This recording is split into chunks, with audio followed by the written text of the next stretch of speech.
Sit down. Number. Sit down.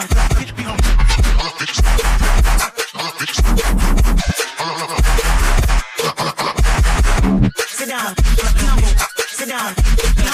Sit down. Number. Sit down. Darknet. C'est le net sombre, littéralement. C'est un mot qui fait régulièrement la une des médias. De quoi s'agit-il exactement ? Le Darknet, ce n'est pas un monde parallèle sorti d'un film de science-fiction. En fait, ce sont des sites cachés auxquels on accède en restant soi-même caché. Ces sites web ne sont pas référencés par les moteurs de recherche traditionnels et pour y accéder, il faut utiliser des logiciels spéciaux qui vont masquer votre adresse IP. On se connecte en peer-to-peer et en fait, il existe plusieurs Darknet, comme par exemple Freenet ou Onion. Ce sont un peu des clubs privés dont il faut connaître les us et coutumes. Pour accéder à Onion, par exemple, on commence par télécharger un logiciel, le fameux Tor. Et ensuite, il faut savoir à peu près où on va, ou bien consulter des annuaires un peu spéciaux. Sur le Darknet, on trouve beaucoup de choses interdites. Des numéros de carte bancaire, de la drogue, des armes, des images pédophiles et même des organes humains. Les paiements se font souvent en Bitcoin pour éviter d'être repérés. Mais le Darknet, ce n'est pas seulement ça. C'est aussi un outil utilisé par des dissidents politiques, des minorités opprimées, des journalistes d'investigation ou encore des lanceurs d'alerte pour échapper à la censure. Bref, sur le Darknet, on trouve le pire comme le meilleur. Oui, il y a des risques à aller sur le Darknet, surtout si c'est pour se livrer à des actions illégales. En fait, l'outil lui-même n'est pas interdit, mais ce que l'on en fait peut être passible de poursuites. Et puis sachez qu'on n'est pas totalement invisible sur un Darknet. Par exemple, la sécurité du réseau Tor a été plusieurs fois mise en défaut par des hackers ou par des services de renseignement. Bref, beaucoup de fantasmes, mais aussi beaucoup d'utopies et quelques risques. Non, le Darknet, ce n'est pas la même chose que le Deep Web. Le Darknet, ce sont donc, on l'a dit, des réseaux cachés, accessibles uniquement avec des outils spéciaux, tandis que le Deep Web, le web profond, ce sont simplement des contenus qui ne sont pas référencés par les moteurs de recherche, soit parce qu'ils sont inintéressants ou parce que leurs propriétaires bloquent les robots afin d'empêcher volontairement le référencement. Le Deep Web représenterait, dit-on, 95% des contenus connectés à Internet, mais donc a priori inaccessibles.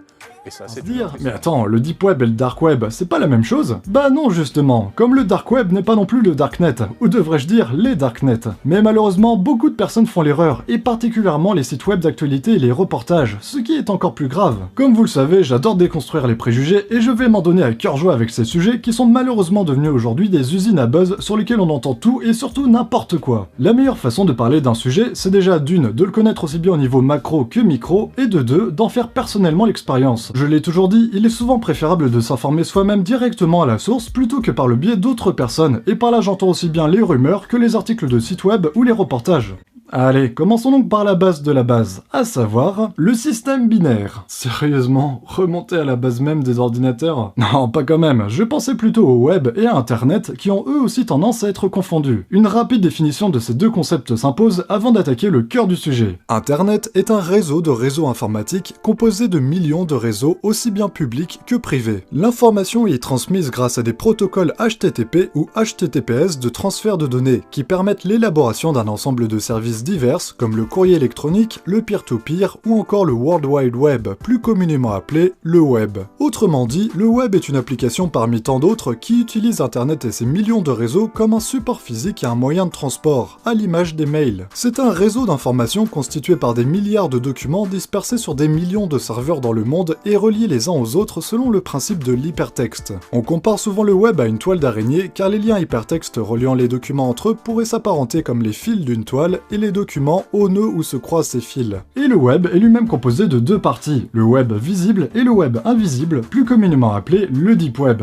Mais pour comprendre ce qu'est vraiment le Deep Web, il convient d'abord de parler du web visible, des robots d'indexation, du web opaque et des ressources profondes. On n'a pas fini, hein? Attends, tu croyais vraiment que ça allait être une vidéo courte avec lui? Le web visible, appelé aussi le web surfacique, est le contenu d'internet qui peut être accessible via les moteurs de recherche classiques comme Mozilla Firefox, Internet Explorer, Google Chrome, Yahoo, Bing, etc. Il comprend donc tous les sites et pages indexés et référencés par ces moteurs de recherche. Par exemple, lorsque vous tapez Absol Vidéo sur Google, vous trouvez le lien direct vers la page YouTube dédiée à ma chaîne, autrement dit une page indexée sur un site web référencé. Pour vous proposer cette page, le moteur de recherche en question a effectué une recherche dans une base de données qu'il a créée au préalable en indexant toutes les pages web possibles. Il a ainsi, bien avant, essayé de comprendre le contenu de toutes ces pages afin de pouvoir les proposer à l'utilisateur lorsque celui-ci effectue une recherche par mots-clés. Je parle de mots-clés car c'est ce qu'on utilise la plupart du temps avec les différents moteurs de recherche. Pour découvrir de nouvelles pages et mettre constamment à jour leur base de données, les moteurs de recherche utilisent certains programmes, les fameux robots d'exploration et d'indexation qui suivent les hyperliens. On peut aussi parler de crawlers ou encore de bots, qui est d'ailleurs la simple contraction du terme robot. Une fois un site web indexé par ces robots, son contenu peut alors être trouvé à la demande. Mais malgré des moyens matériels importants, les robots d'exploration ne sont pas capables de suivre tous les liens théoriquement visibles que le web contient. Pour étudier le comportement des robots d'exploration face à des sites contenant énormément de pages, une équipe de chercheurs allemands a par exemple créé un site web composé de plus de 2 milliards de pages. Ce site web se basant sur une structure binaire et étant très profond, il fallait au minimum 31 clics pour arriver à certaines pages. Ils ont ainsi laissé ce site en ligne pendant une année sans le modifier et les résultats ont montré que le nombre de pages indexées pour ce site, dans le meilleur des cas, ne dépassait pas 0,0049%. Cette partie du web, théoriquement indexable mais non indexée de fait par les moteurs, est surnommée le web opaque, qui se situe pile poil entre le web visible et le deep web. Donc, le web visible peut être indexé et c'est le cas, le web opaque peut être indexé mais ne l'est pas, et le deep web ne peut pas être indexé tout court. Mais on va y venir. Pour qu'un site web soit indexé par les robots d'exploration, puis placé dans la base de données par les robots d'indexation et qu'ainsi ces pages soient référencées par les moteurs de recherche, il faut qu'il respecte certaines normes. Ces normes concernent aussi bien le format que le contenu ou l'accessibilité des robots sur le site. À savoir qu'un site web peut avoir en même temps des pages qui ne respectent pas ces normes et des pages qui les respectent, auquel cas seules ces dernières seront référencées. Tous les sites web accessibles directement via les moteurs de recherche respectent donc un minimum ces normes. Les pages référencées de la totalité de ces sites forment ce qu'on appelle le web visible, la partie du web qui respecte ces normes, mais il ne représenterait que 4% de la totalité du web. Les moteurs de recherche à la recherche du respect. Double jeu de mots, qu'est-ce que tu vas faire? Les 96 autres pourcents sont ce qu'on appelle les ressources profondes, des pages qui existent bel et bien sur le web, mais qui ne sont pas référencées par les moteurs de recherche pour de multiples raisons, à commencer par le non-respect des normes établies, mais pas que. Ces ressources profondes, qui représenteraient donc 96% de l'intégralité du web, forment ce qu'on appelle le deep web, appelé aussi le web invisible, le web caché ou le web profond. Je parle de pourcentage au conditionnel car ce ratio varie selon les études qui ont été menées. Par exemple, selon certains spécialistes en 2008, le deep web ne représenterait en fait que, entre guillemets, 70% du web, soit environ à l'époque 1 trilliard de pages non indexées. Une étude de juillet 2001 réalisée par l'entreprise Bright Planet avait quant à elle estimé que le deep web pouvait contenir 500 fois plus de ressources que le web visible. Selon Chris Sharman et Gary Price dans leur livre The Invisible Web, le web visible représenterait 3 à 10% du web, donc 90 à 97% pour le deep web. D'après un chercheur canadien fin 2013, ce serait plus de l'ordre de 10% pour le web visible et 90% pour le deep web. Et selon une étude publiée dans la revue Nature, toute recherche sur Google fournirait simplement 0,03% des informations qui existent en ligne, donc une page sur 3000 existantes. Imaginez-vous pêcher au beau milieu de l'océan Pacifique avec une canne à pêche qui ne peut attraper que les poissons qui ne nagent que sur les 2 premiers mètres de profondeur. Le pourcentage qui ressort le plus souvent reste quand même 4% pour le web visible et 96% pour le deep web. Mais bref, gardez juste en tête que le web visible n'est en fait qu'une infime partie de l'intégralité du web, et c'est pourquoi la métaphore de l'iceberg est souvent utilisée comme représentation. La partie émergée représente le web visible et la partie immergée, les fameuses ressources profondes qui forment le deep web. D'ailleurs, ces ressources, en plus d'être volumineuses, sont souvent de très bonne qualité, car la compression des fichiers y est moins conséquente. Mais revenons à l'indexation. Il existe une multitude de sites, de pages et de documents que les moteurs de recherche classiques ne peuvent pas référencer, soit parce qu'ils n'ont tout simplement pas accès à ces pages, soit parce qu'ils ne peuvent pas les comprendre, et j'en passe. Il existe une multitude de raisons, mais si on devait lister les principales, il s'agirait du contenu non lié, du contenu de script, du format non indexable, du contenu trop volumineux, du contenu privé, du contenu à accès limité, de l'internet des objets, du contenu dynamique, ou encore du contenu sous un nom de domaine non standard. Il va de soi que certains sites web cumulent plusieurs de ces facteurs. Mais bref, voyons ça plus en détail. Pour ce qui est du contenu non lié, certaines pages de sites ne sont tout simplement pas reliées entre elles par des liens hypertextes, et ne peuvent donc donc pas être découverte par les robots d'indexation qui suivent uniquement les hyperliens. C'est ce qu'on appelle des pages sans backlinks. Pour ce qui est du contenu de script, certaines pages web contiennent des scripts comme JavaScript ou autres qui peuvent parfois bloquer l'accès aux robots, souvent sans le faire exprès. L'utilisation du langage JavaScript, parfois mal compris par les robots pour lier les pages entre elles, constitue également un frein à leur indexation. Pour ce qui est du format non indexable, le Deep Web est également constitué de ressources utilisant des formats de données incompréhensibles par les moteurs de recherche. Cela a été par exemple par le passé le cas du format PDF, ou ceux de Microsoft Office comme Excel, Word ou PowerPoint. Le seul format reconnu initialement par les robots était le langage natif du web, à savoir l'HTML, mais les moteurs de recherche s'améliorent peu à peu pour réussir à indexer le plus de formats possible. Aujourd'hui, ils arrivent ainsi à reconnaître, en plus de l'HTML, le format PDF, ceux de Microsoft Office et depuis 2008, les pages au format Flash. Pour ce qui est du contenu trop volumineux, les moteurs de recherche classiques n'indexent qu'entre 5 et 60% du contenu des sites accueillant de grandes bases de données. C'est le cas par exemple du National Climatic Data Center avec ses 370 000 gigaoctets de données ou encore du site de la NASA avec ses 220 000 gigaoctets. Les moteurs indexent donc partiellement ces pages volumineuses. Google et Yahoo s'arrêtent par exemple d'indexer à partir de 500 kilooctets. Pour ce qui est du contenu privé, certaines pages sont inaccessibles aux robots du fait de la volonté de l'administrateur du site web. L'utilisation du fichier robot.txt inséré dans le code d'un site permet de n'autoriser l'indexation que de certaines pages ou documents du site et ainsi de protéger son copyright. Par exemple, si vous ne voulez pas que certaines des images ou photos présentes sur votre site apparaissent sur Google Images, ou encore de limiter les visites et de préserver le site d'accès trop fréquent. Mais il n'est pas rare qu'un robot.txt mis à la racine d'un site web bloque complètement l'indexation et le référencement de l'intégralité du site. Certaines personnes choisissent en effet délibérément de ne pas référencer leur site pour privatiser l'information. La seule façon d'accéder à leur page est donc de connaître l'URL de leur page dans son entièreté. Le développeur du site peut alors choisir de diffuser l'adresse à quelques personnes d'une communauté bien spécifique, par exemple sur un forum comme Reddit ou 4chan, et ces derniers peuvent ensuite la faire circuler grâce au bouche à oreille. C'est exactement le même fonctionnement que les serveurs Discord par exemple. C'est ce qu'on appelle plus couramment le web privé, qui est une catégorie connexe à celle du Deep Web et qui se rapproche pas mal du fonctionnement des Darknet,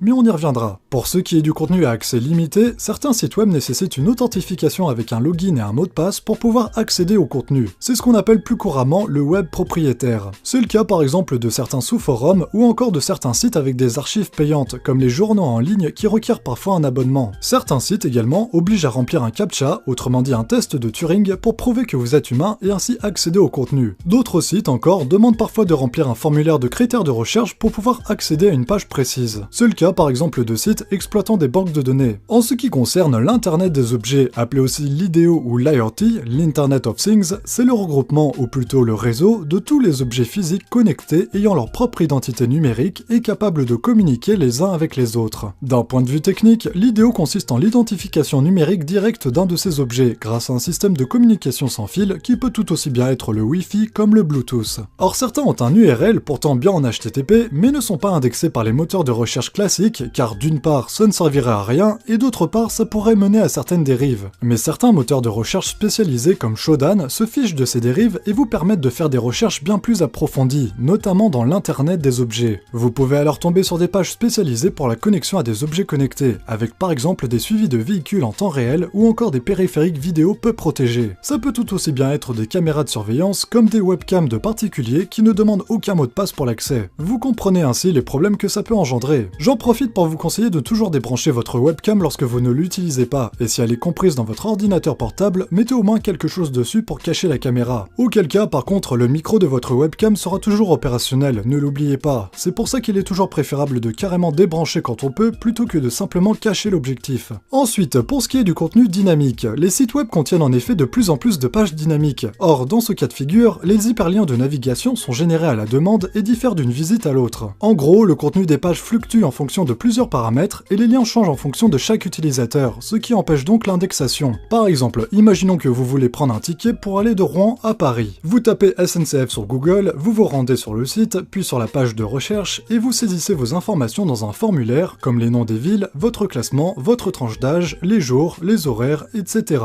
Une fois confirmé, vous arrivez alors sur une page de la SNCF bien définie, générée grâce à des filtres dans sa banque de données, suite aux informations que vous avez pu lui fournir. Cette page, qui vous indique des horaires de train bien spécifiques avec les tarifs disponibles, vous ne pouvez pas la trouver directement en faisant une recherche Google avec des mots-clés, on est d'accord. C'est donc une page qui n'est indexée par aucun moteur de recherche. J'imagine que vous avez déjà tous fait ce genre de recherche SNCF au moins une fois. Eh bien félicitations, vous étiez à ce moment-là dans le Deep Web. Ah bah quand je vous avais dit que ce serait beaucoup moins impressionnant que les autres vidéos à buzz. Et enfin, pour ce qui est du contenu sous un nom de domaine non standard, il s'agit de sites web avec un nom de domaine dont la résolution DNS n'est pas standard, avec par exemple une racine qui n'est pas enregistrée chez l'ICANN, l'Internet Corporation for Assigned Names and Numbers, autrement dit, la société pour l'attribution des noms de domaine et des numéros sur Internet. Les racines de noms de domaine connues par l'ICANN sont les .com, .fr, .co, .gouv et bien d'autres suivant les pays, mais il en existe des noms standards seulement accessibles via des serveurs DNS bien particuliers. Les Domain Name Systems, les systèmes de noms de domaine, sont des services permettant de traduire un nom de domaine en informations de plusieurs types qui y sont associés, notamment en adresse IP de la machine portant ce nom. L'exemple le plus connu et qui nous intéresse le plus dans cette quadrilogie est la racine .onion, dont la résolution n'est possible que via le navigateur Tor Browser sur le réseau Tor. Je parle ici du fameux Darknet, permettant d'accéder à une grande partie de la face la moins accessible du Deep Web, à savoir le Dark Web. Lorsque j'ai listé les principales raisons de la non-indexation de certaines pages web, j'ai évoqué celles avec un nom de domaine non standard, autrement dit des URL qui ne se finissent pas par .com, .fr, .co, .gouv et j'en passe suivant les pays. Des sites qui ne sont donc pas référencés par les moteurs de recherche classiques du fait que leur nom de domaine ne soit pas enregistré chez l'ICANN. La majorité d'entre eux ont été créés pour échapper volontairement à tout référencement, et leurs URL ne peuvent être traduites, entre guillemets, que via des serveurs DNS bien particuliers. L'exemple le plus connu est la racine .onion dont la résolution n'est possible que via le Darknet Tor, permettant d'accéder à une grande partie de la face la moins accessible du Deep Web, à savoir le Dark Web. Ainsi, ce qu'on appelle le Dark Web est une sous-partie du Deep Web, et correspond à l'ensemble des pages qu'on ne peut accéder qu'en possédant un lien direct en .onion, avec le Darknet Tor. Là encore, ça n'a rien de bon ou de mauvais, c'est juste une spécificité technique. Et pourquoi je tiens également à différencier le Darknet du Dark Web? Car le Dark Web désigne le contenu, et le Darknet désigne l'infrastructure, c'est-à-dire les modalités techniques selon lesquelles ce contenu est créé et mis à disposition. Autrement dit, il n'y a pas qu'un seul Darknet, mais plusieurs. Donc, je récapitule. Internet est un réseau de réseaux informatiques composé de millions de réseaux, aussi bien publics que privés, qui font circuler toutes sortes de données. Le World Wide Web, ou le Web si vous préférez, est une application parmi tant d'autres qui utilise Internet comme un support physique et un moyen de transport pour trouver ces données. Le Web a deux parties distinctes, le Web visible et le Web invisible, plus communément appelé le Deep Web.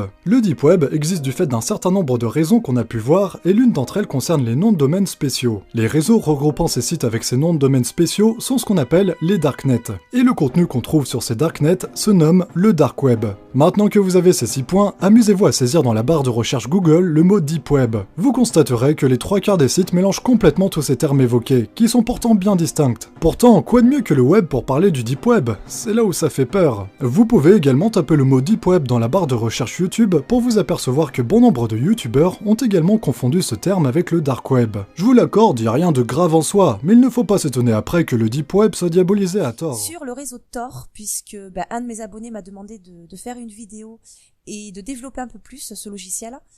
Et je me rends compte aussi que beaucoup d'entre vous cherchent des solutions pour rester totalement anonyme sur le net. Donc voilà, c'est parti pour un guide le plus complet possible sur Tor. Et dans ce tuto, donc on va voir ce qu'est le réseau Tor, qui l'a créé, comment il fonctionne exactement, comment faire pour que l'anonymat soit total, et bien sûr l'installation et l'utilisation de ce logiciel. Allez, c'est parti. Donc en tout premier, Tor, qu'est-ce que c'est pour ceux qui découvrent un petit peu? Tor en fait signifie The Onion Router, et c'est une organisation à but non lucratif qui se concentre sur la protection de la vie privée et l'anonymat des internautes sur le web. Donc le réseau Tor est conçu à la base pour éviter que les gouvernements ou les entreprises privées puissent vous espionner. Et concernant sa création, donc la technologie de Tor a été conçue par la marine américaine, et cette technologie se base sur ce qu'on appelle l'onion routing, donc développé par Michael J. Reed, Paul F. Syverson et David M. Gottschalk. Désolé pour mon anglais, j'ai un petit peu de mal. Dans les années 90, et elle reste la propriété de la marine américaine. Donc là en fait on parlait de la technologie, et le projet lui a été développé par Syverson, Roger Dingledine et Nick Mathewson. Je pense que ça se dit comme ça. Et donc il a été officiellement nommé comme le projet Tor et lancé le 20 septembre 2012. Et en 2004, donc la marine américaine a publié gratuitement le code de Tor qui est actuellement développé par la communauté. Donc voilà comment tout ça a un petit peu débuté. Donc maintenant, comment ça fonctionne? Alors, en fait, le réseau Tor fonctionne en faisant passer votre connexion par différents points de relais qui sont gérés par des milliers de volontaires dans le monde. Et du coup, il est impossible d'attaquer frontalement le réseau Tor, justement à cause de sa nature décentralisée. Donc, je parlais de l'onion routing tout à l'heure. Et justement, donc c'est une technique de communication anonyme sur un réseau. Et les messages sont cryptés en continu. Et ils sont envoyés via des nœuds de réseau qu'on appelle des routeurs oignons. Voilà. Donc vous verrez souvent d'ailleurs le symbole de l'oignon sur le réseau Tor. Bon, évidemment, ça n'a rien à voir avec le légume, hein. Ça représente juste les différentes couches de cryptage qui protègent les messages. Donc quand une information est envoyée sur Tor, elle est cryptée et recryptée plusieurs fois de suite sur des relais anonymes. Voilà, donc chaque relais va ajouter un nouveau cryptage qui va changer lorsqu'il atteindra le prochain relais. Donc le principal avantage de ce cryptage, c'est que le routage est totalement invisible. Voilà, donc en clair, Tor propose un très bon anonymat, donc vous ne pourrez pas être identifié, mais il y a des choses à ne pas faire, à faire et à ne pas faire, que je vous expliquerai après justement. Et bien sûr, vous pouvez aussi ajouter un VPN en plus. C'est même très conseillé pour protéger vos données au relais de sortie, c'est-à-dire au dernier nœud de réseau. D'ailleurs, j'ai fait un tuto sur les meilleurs VPN gratuits. Si ça vous intéresse, vous le trouverez à la fin de cette vidéo. Mais l'inconvénient de Tor, c'est sa lenteur. Et oui, puisque les informations doivent passer par différents relais avant d'arriver à destination. Donc si vous ouvrez en plus un VPN, il vaut mieux, c'est vrai, que vous ayez une bonne connexion et une bonne config, où ça risque d'être plus lent. Donc maintenant, on va voir ce qu'il faut faire et ne pas faire pour que l'anonymat soit le plus total possible. Mais avant, on va l'installer, parce que je suis en train de penser que oui, il va falloir que je vous montre. Donc on va l'installer avant toute chose. Donc dans la description, vous allez cliquer sur le premier lien. Tac, vous arriverez donc sur la page de Tor. Donc vous voyez, vous avez le petit bouton télécharger. En fait, vous allez dérouler, choisir votre langue. Donc là, français en l'occurrence. Donc Windows, Mac, Linux. Donc là, 32-64 bits. Donc moi, je vais rester sur Windows. Hop. Alors du coup, j'ai désinstallé. Je vais le réinstaller avec vous. Enregistrer le fichier. Voilà. Donc une fois que c'est fait, logiquement, il est dans le dossier téléchargement. Donc on va aller le chercher. Tac. Hop. Alors, download.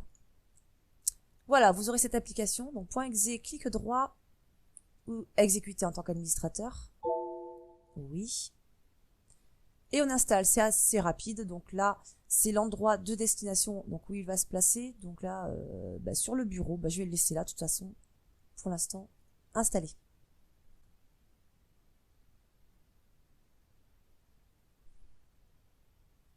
Voilà, une fois que l'installation est terminée, donc ça je vais décocher et on va le lancer automatiquement. Tac. Voilà, donc vous aurez cette petite fenêtre. Donc là effectivement, je souhaite me connecter directement au réseau Tor. Cela fonctionnera dans la plupart des situations. Donc se connecter. Et voilà. Alors, voyez, donc là il s'agit de Tor. Vous voyez qu'il s'agit d'une version modifiée de Firefox, donc préconfigurée pour qu'il se connecte au proxy Tor, et avec quelques modules complémentaires. Donc là, on va voir justement ce qui est important, ce qu'il faut faire et ne pas faire. Donc je vais l'agrandir un petit peu. Tac. Donc en tout premier, ce qu'on va faire, et ce qui est important, c'est qu'on va activer le NoScript. Alors je vous explique. Tor en fait va cacher votre identité à tous les intermédiaires qui se trouvent entre vous et le site web que vous visitez. Donc tout cet anonymat tombera si vous utilisez un programme qui outrepasse Tor ou qui envoie des données sur vous, sur le net. Et parmi ces programmes se trouvent les scripts dans les pages web. Donc comme on le sait tous, certains sites utilisent le JavaScript à mauvais escient, malheureusement, que ce soit pour vous traquer, tracer ou vous espionner. Et le plugin donc NoScript préinstallé dans Tor est là pour bloquer tous les scripts par défaut. Donc par contre, certaines pages vont mal fonctionner, mais au moins votre anonymat ne sera pas compromise. Donc ça, c'est quand même assez important. Donc là, vous allez cliquer sur l'icône, vous voyez ici là, en haut à gauche, NoScript. Donc, vous cliquez dessus. L'icône d'US est barrée, donc vous allez le sélectionner. Vous vérifiez bien que l'icône d'US est bien barrée. Voilà, donc là du coup on est bien et on peut commencer à utiliser ce navigateur normalement. Voilà, donc ça c'est assez important. Deuxième chose à savoir, vous pouvez aller sur n'importe quel site, mais si vous voulez rester anonyme, évitez d'installer des extensions pour le navigateur Tor. Vous remarquerez d'ailleurs que qu'il désactive des choses comme QuickTime, RealPlayer, le Flash. Alors simplement parce que ces applications sont connues pour récupérer votre adresse IP et lui, il les désactive dans le but justement de protéger votre vie privée. Donc ça, c'est un petit conseil que je vous donne et qui a aussi son importance. Donc vous voyez, exactement comme dans le navigateur Firefox, hein, module, pour renforcer, nanana. Oui, bon, pour l'instant, je vais mettre non, après ça, c'est à vous de voir. Voilà, donc là, vous trouvez effectivement vos add-ons, vos extensions. Vous voyez, dans extensions. Voilà. Alors, autre chose, je vous conseille de toujours utiliser HTTPS. Donc, c'est même important. Hein. Je vous laisse le lien dans la description. Donc, vous avez simplement à le copier, à le coller ici, hein, dans l'URL de Tor. Vous aurez une petite page de publicité qui dure pas très longtemps. Et ensuite, vous accéderez donc à cette page. Voilà. Voilà, donc cette extension s'appelle HTTPS Everywhere ou Everywhere. Vous cliquez sur Install in Firefox, ici. Donc, autoriser. Donc, moi, je l'ai déjà fait, mais c'est pas grave, je vais le refaire. Ok, donc là, c'est bon. Installer maintenant. Et redémarrer. Donc là, il vous demande de redémarrer le navigateur Tor. Donc, vous le faites. Ah, mon chat veut rentrer. Oula. Hop là. Oui, j'ai dû faire une toute petite coupure parce que mon chat voulait sortir. Voulait rentrer. Donc, on en était où, là? Oui, donc il a redémarré le navigateur Tor. Tac. Et là, donc, c'est pas mal. Donc, on retourne sur module. Extension. Donc là, vous aurez HTTPS Everywhere avec la version. Et donc, c'est une extension importante à avoir justement pour passer par l'HTTPS. Alors, maintenant, la troisième chose, évitez toujours d'ouvrir les fichiers téléchargés quand vous travaillez sur Tor. Ça, c'est important. Donc l'ouverture d'un PDF ou d'autres fichiers, hein, peu importe, à l'aide d'une application comme Adobe Reader par exemple, peut révéler votre adresse IP et trahir votre anonymat. Donc vous utilisez Tor normalement, vous téléchargez ce que vous voulez et vous n'ouvrez vos fichiers téléchargés qu'une fois que Tor est fermé, tout simplement. Ça c'est pareil, c'est un conseil à prendre en compte et qui a son importance. Ensuite, donc je vous conseille aussi d'utiliser un moteur de recherche qui respecte votre vie privée, et c'est pas le cas de Google, bien au contraire. Donc, moteur de recherche que je vous conseille hein, sur Tor, alors vous avez DuckDuckGo et StartPage. Donc ici, là, dans Rechercher, vous avez une petite flèche, vous déroulez. Voilà, donc on va éviter tout ça, donc Google, Yahoo, etc. Donc là, c'est DuckDuckGo, vous voyez ici. Et là, c'est StartPage. Donc, ce qu'on peut faire pour le définir par défaut, vous allez dans Paramètres.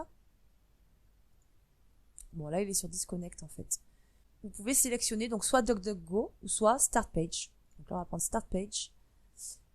Et si vous voulez être sûr qu'ils ne prennent pas les autres, au pire, vous pouvez même les supprimer directement. Hein. YouTube. Bon, etc. Voilà. Tac. Donc, ce qui fait que vous voyez maintenant, quand vous taperez vos mots-clés dans Google, dans la barre de recherche, et bien ça se fera automatiquement avec StartPage. Voilà. Vous pouvez aussi afficher les infos de votre navigateur. Pareil, le lien est dans la description. Hein. Donc il y aura aussi une petite page de publicité. Vous arriverez ensuite, vous le copiez, vous le collez sur le navigateur Tor. Petite page de pub et vous arriverez sur cette page.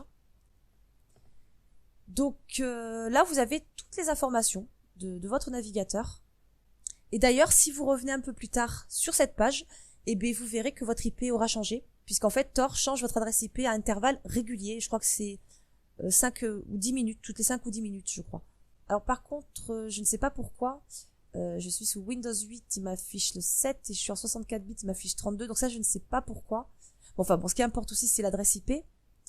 Bon, là, effectivement, le JavaScript est désactivé, donc il ne peut pas tout afficher. Après, vous pouvez très bien le réactiver pour cette page. Taille de l'écran, même si j'ai activé JavaScript, de toute façon, il pourrait pas le déterminer parce que moi, je l'ai pas maximisé, vous voyez. de façon à ce qu'il ne détecte pas ma résolution, donc je l'ai pas mis en grand écran. Voilà, donc je pense qu'on a fait le tour, je vois pas trop ce que je pourrais ajouter. Vous pouvez maintenant en tout cas surfer, télécharger, vous faire plaisir tout en protégeant votre identité, donc ça c'est quand même assez important.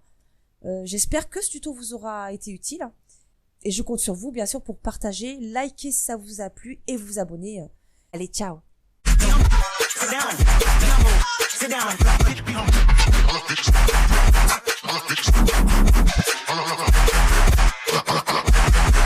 Sit down. Sit down. Sit down. Sit down.